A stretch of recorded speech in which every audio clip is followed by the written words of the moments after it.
Hi, everybody. I'd like to look at the narrative of the life of Frederick Douglass and focus on how the first chapter undercuts the ideology of the slave society and also shows how Frederick Douglass discovered that the slave reality is really profoundly unnatural and dysfunctional. The purpose of this is to give you a kind of model for how you should be reading really critically and carefully as you read. It's important to it's important to read for fun and enjoyment, um, and to kind of get the information. But it's also important to read critically and to look for specific things that will help further your understanding and deepen your understanding. And so I want to model this and kind of give you a zen of what I'm looking for as you read the next few chapters. So let's recall for a minute what the slaveholder's ideology is. The slaveholder's ideology, again, is the theory, the ideas that support and provide a justification for the practice of slavery. One of the arguments, of course, is that it was part of the natural order of things. This is probably the most common argument given, and it was based a lot on the theory of white supremacy, which also was based on a lot of the stereotypes of African American inferiority. Very commonly, they were seen as lazy, cruel or violent, vengeful, mischievous, murderous, promiscuous, impudent, ungrateful, and dishonest. They also argued that slavery was beneficial for the natural or for the social order. It promoted a better social order. It was economically beneficial. It was beneficial to the slaves themselves. It was constitutional, and it was God's will. God had ordained it this way. So let's look at some of the particular passages I want to look at from the narrative of the life, and just in chapter 1. And I want to focus on family life because that's really what the first chapter does. It's really a powerhouse chapter to me, and it really. But part of the background to it is it's supposed to resonate with the reader by the reader having a concept of what natural family life is like in their society. So it's written for Northern European. It's written for people outside the slave society primarily. People in slave society would already know it and would already, want to defend slavery.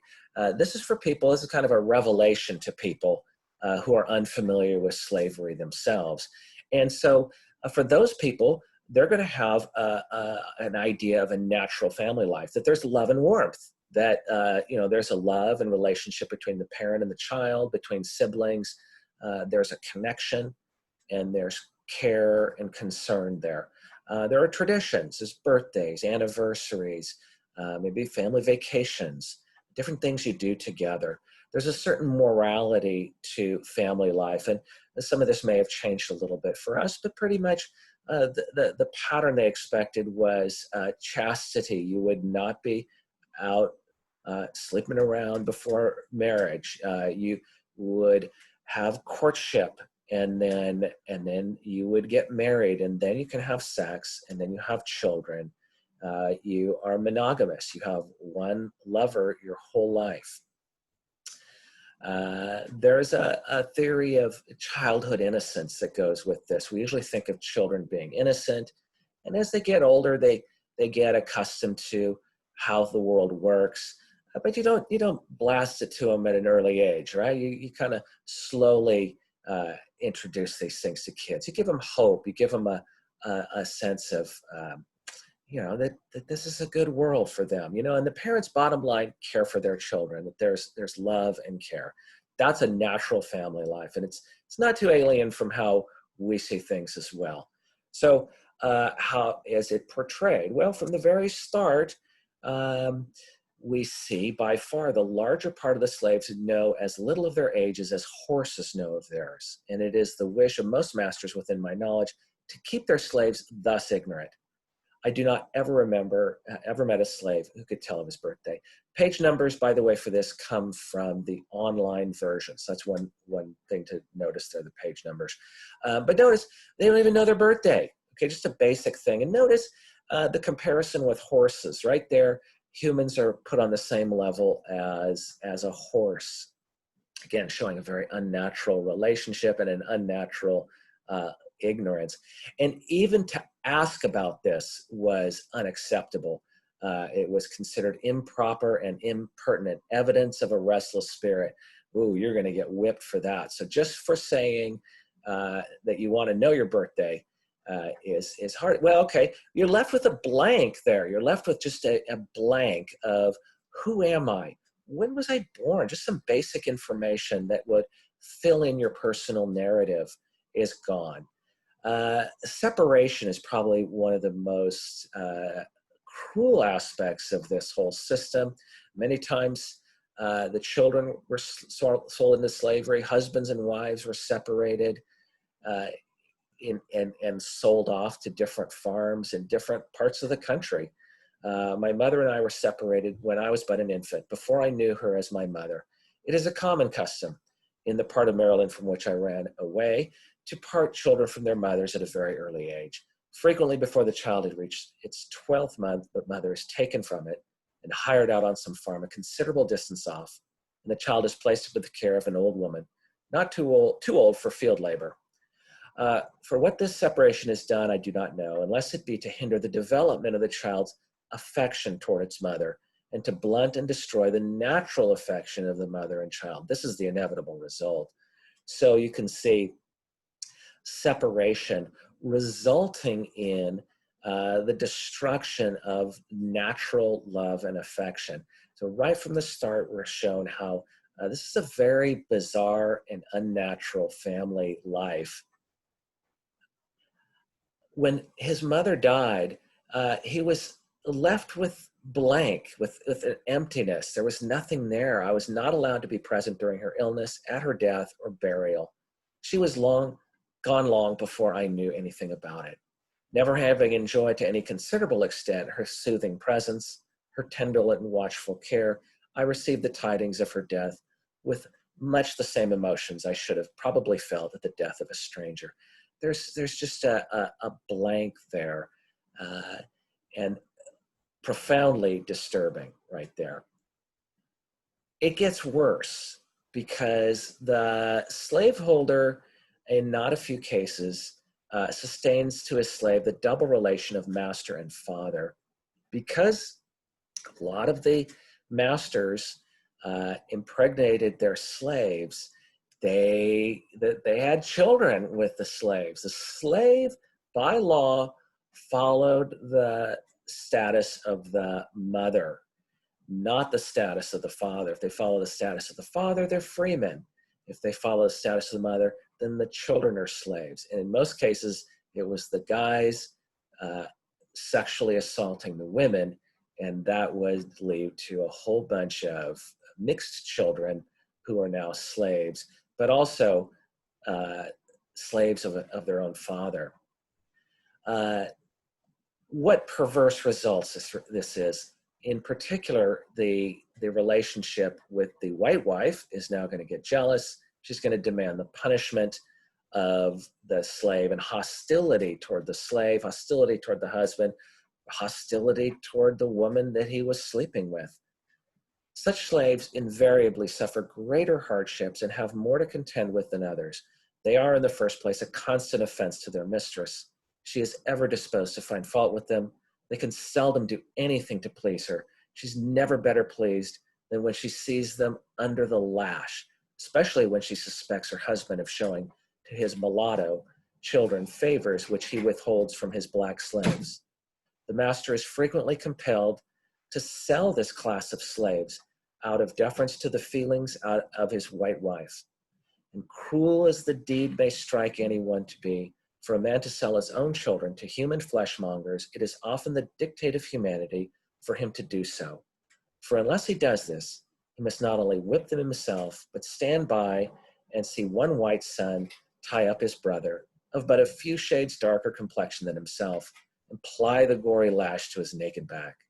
And if he lisped one word of disapproval, it is set down to his parental partiality and only makes a bad matter worse, both for himself and the slave whom he would protect and defend. What a horrible situation. Completely perverse family situation. So we see the natural family life is contrasted right away with the slave society family. And it's to show that it's really unnatural. There's separation, emptiness, lack of tradition, sadism, cruelty, lost innocence, the selling of your children, and of course, sexual abuse, which lies at the center of it. Oops.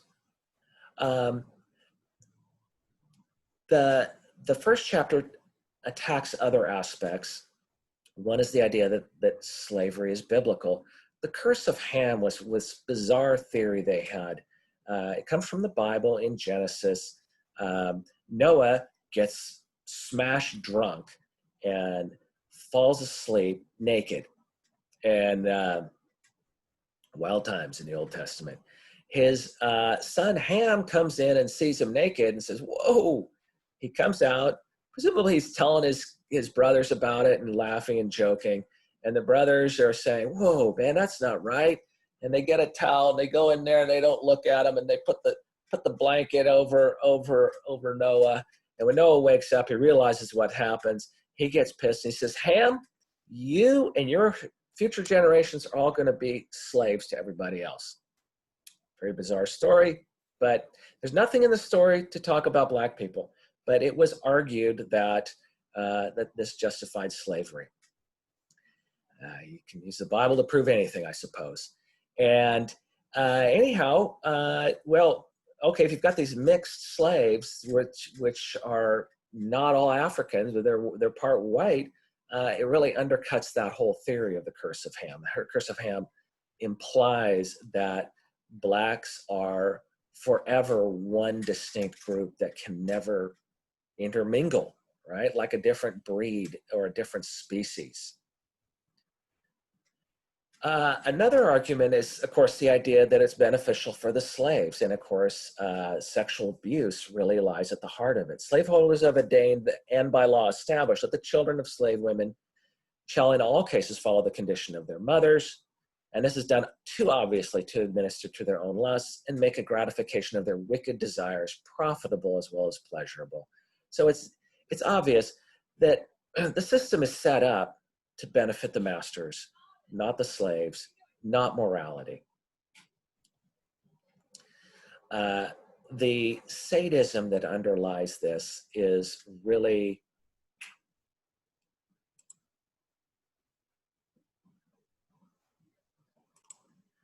it's unbelievably sadistic. Read this passage for a minute. I can't even read it. It's really heartbreaking. Pause the video for a minute and read this and let it sink in, the whole imagery of what we see and what we hear.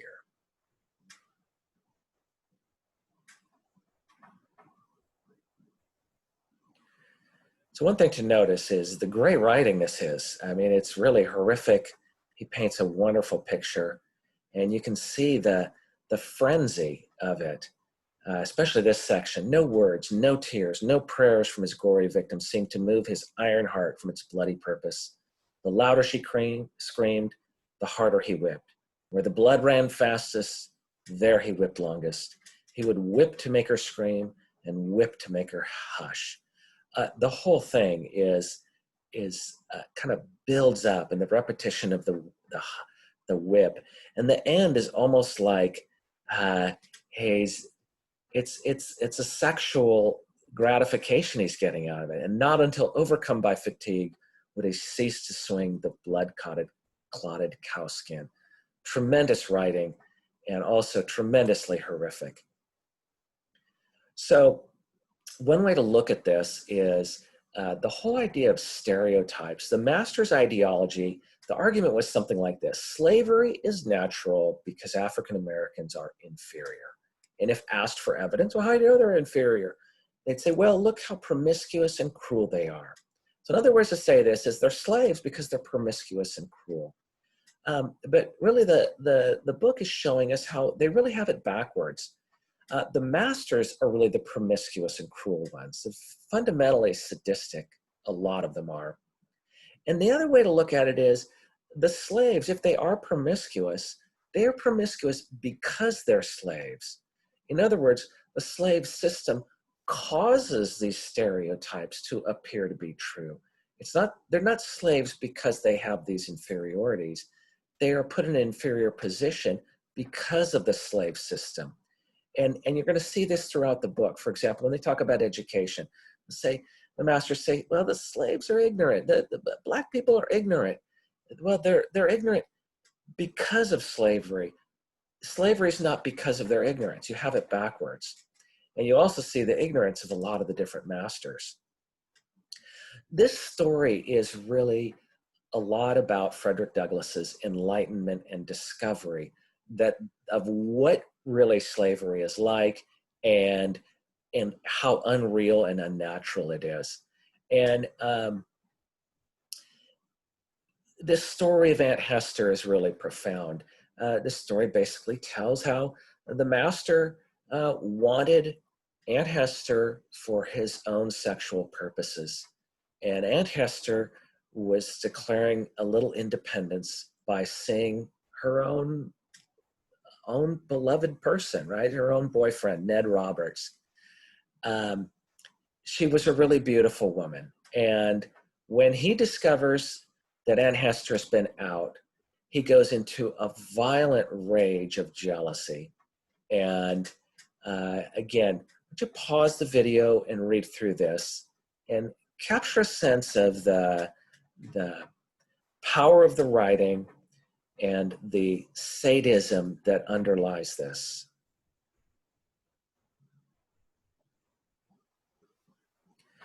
How terrible. So when Frederick discovers this, he says, I was so terrified and horror-stricken at the sight that I hid myself in a closet and dared not venture out till long after the bloody transaction was over. I expected it would be my turn next. It was all new to me. I'd never seen anything like it before. I had always lived with my grandmother on the outskirts of the plantation, where she was put to raise the children of the younger women. I had therefore been, until now, out of the way of the bloody scenes that often occurred on the plantation.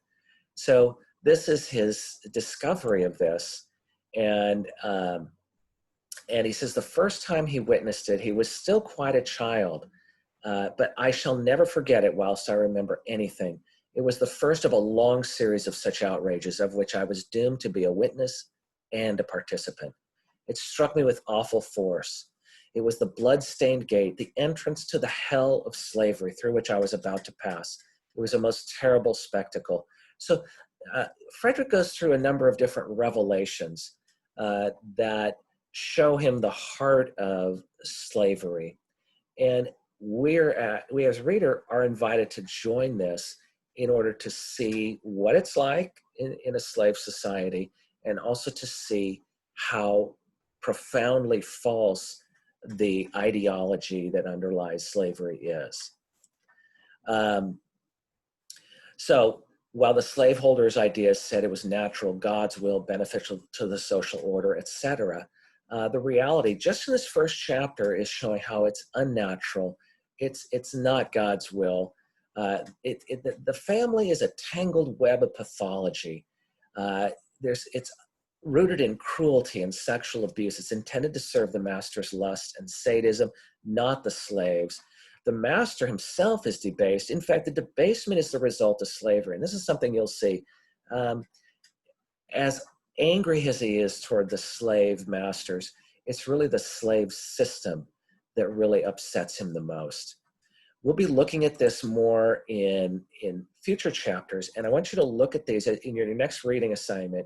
I want you to do what we've just done here, and I'd like you to identify how these chapters illustrate and the slave system as false, and the slave ideology as false.